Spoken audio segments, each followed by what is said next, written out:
पुणी विपद माड़ी आसूची भारत में मारात्मक नवा भारियांट चिन्हट। हेलो फ्रेंड्स नमस्कार मु तिरुथ आपण देखुछन तिरोथॉफिशियल यूट्यूब चैनल चलंतु जानि नबा।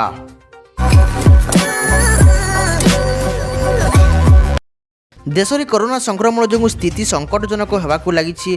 कोरोना द्वितीय लहर आतंक सृष्टि करुवा बेले विपद उपरि पुणी विपद माड़ी आसूची।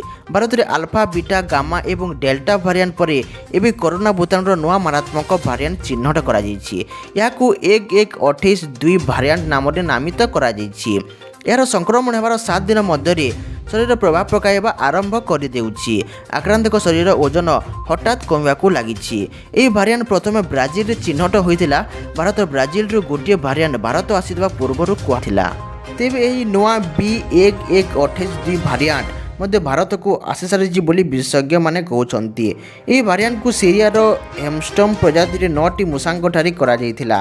जना पड़िथिला संक्रमण होवार 7 दिन मध्य आक्रांत मूषांक ओजन हठात कमिबाकू लागिथिला एवं परे परे तांको फुसफुस संक्रमित होवा सहित शरीर आंटीबॉडी मध्य परिमाण कमी जायथिला।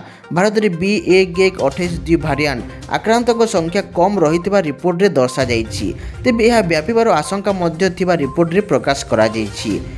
सो फ्रेंड्स आज पुणी देखा अन्य एक नुआ वीडियो रे।